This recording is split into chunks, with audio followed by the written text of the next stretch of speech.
ಕರ್ನಾಟಕಕ್ಕೂ ರಾಮನಿಗೂ ಒಂದು ಅವಿನಾಭಾವ ಸಂಬಂಧ ಇದೆ. ನಂಗೆ ತುಂಬ ಜನ ತಮಾಷೆ ಮಾಡ್ತಿರ್ತಾರೆ, ಉತ್ತರ ಭಾರತದವರಿಗೂ ದಕ್ಷಿಣ ಭಾರತದವರಿಗೂ ಒಂದು ಗಲಾಟೆ ಯಾವಾಗಲೂ ಇದೆ. ಎಲ್ಲ ದೇವರು ಉತ್ತರ ಭಾರತದಲ್ಲೇ, ರಾಮ ಉತ್ತರ ಭಾರತ, ಕೃಷ್ಣ ಉತ್ತರ ಭಾರತ, ಶಿವ ಹಿಮಾಲಯದಲ್ಲೇ ಇರ್ತಾನೆ, ಕೈಲಾಸದಲ್ಲಿರ್ತಾನೆ, ಎಲ್ಲ ಉತ್ತರಕ್ಕೆ ದಕ್ಷಿಣಕ್ಕೆ ಇಲ್ವಲ್ಲ ಅಂತ ತಮಾಷೆ ಮಾಡುವಾಗ ನಾನು ಉತ್ತರ ಭಾರತದವ್ರ ಜೊತೆ ಜಗಳ ಮಾಡೋದಿದೆ. ನಿಮ್ಮ ರಾಮ ಉತ್ತರ ಭಾರತದವನು ಸರಿಯಪ್ಪ, ಆದರೆ ಇಡೀ ರಾಮಾಯಣ ಕಂಪ್ಲೀಟ್ ಆಗಿದ್ದೆ ದಕ್ಷಿಣ ಭಾರತದ ಆಂಜನೇಯ ಬಂದ ಮೇಲೆ, ಇಲ್ಲದೆ ಹೋದರೆ ಕಂಪ್ಲೀಟ್ ಆಗ್ತಿರ್ಲಿಲ್ಲ ಅಂತ. ಸೀತೆಯನ್ನು ಕಳಕೊಂಡು ರಾಮ ವಿಲಪಿಸ್ತಾ ಇರಬೇಕಾಗಿತ್ತು. ಮತ್ತು ಸೀತೆಯನ್ನು ರಾಮ ಸೇರಲಿಲ್ಲ ಅಂತಂದಿದ್ರೆ ಅಥವಾ ಸೇರಿಕೊಳ್ಳಿಲ್ಲ ಅಂದಿದ್ದರೆ ಅವನು ವಾಪಸ್ ಅಯೋಧ್ಯೆಗೆ ಬರ್ತಿರ್ಲಿಲ್ಲ.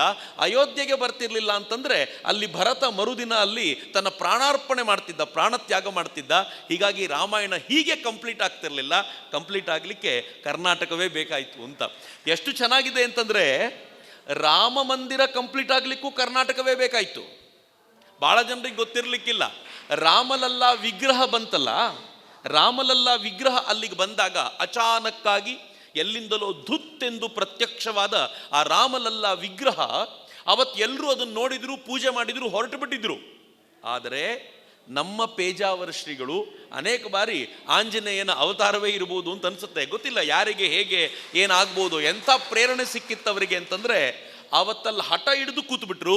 ಇದಕ್ಕೆ ಪೂಜೆಯ ವ್ಯವಸ್ಥೆ ಮಾಡುವವರೆಗೂ ನಾನಿಲ್ಲಿಂದ ಕದಲೋದಿಲ್ಲ ಅಂತ ಗಂಟೆಗಟ್ಟಲೆಯಲ್ಲಿ ಕೂತ್ಬಿಟ್ರು.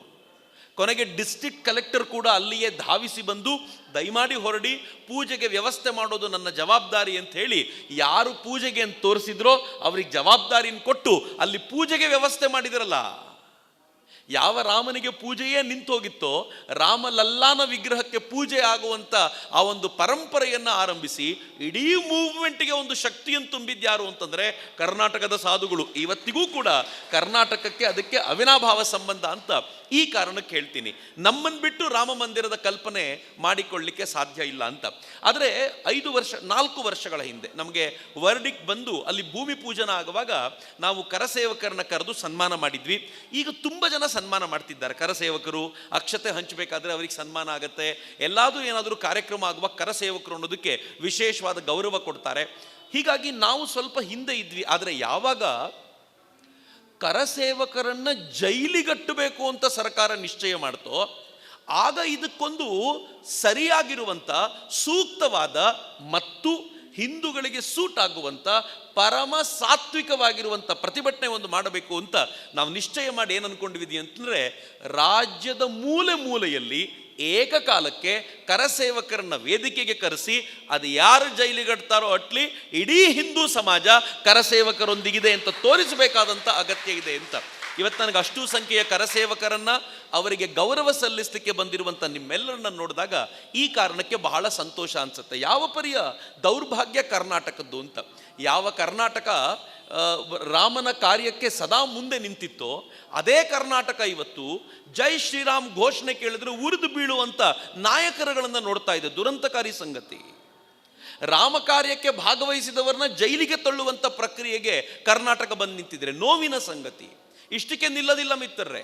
ಇವತ್ತಂತೂ ಎಲ್ಲಿವರೆಗೂ ಹೇಳಲಾಗಿದೆ ಅಂತಂದರೆ, ಒಬ್ಬ ನಾಯಕ ಅಂತ ಕರೀಲಿಕ್ಕೆ ಇಚ್ಛೆ ಪಡಲ್ಲ, ಪೊಲಿಟಿಕಲ್ ಲೀಡರ್ ಒಬ್ಬ ಇವತ್ತು ಏನು ಹೇಳಿದ್ದಾನೆ ಅಂತಂದರೆ, ಗೋಧ್ರಾ ಮಾದರಿಯಲ್ಲಿ ಟ್ರೈನ್ ಇನ್ಸಿಡೆಂಟ್ ನಡಿಬಹುದು, ರಾಮಸೇವಕರು ಹೋಗುವಂಥ, ರಾಮ ಭಕ್ತರು ಹೋಗುವಂಥ ಟ್ರೈನಿಗೆ ಬೆಂಕಿ ಹಚ್ಚುವ ಸಾಧ್ಯತೆಗಳಿವೆ ಅಂತ ಒಬ್ಬ ಲೀಡರ್ ಹೇಳ್ತಾನೆ ಅಂತಂದರೆ ಏನು ದುರಂತಕಾರಿ ಸಂಗತಿ ಇದು.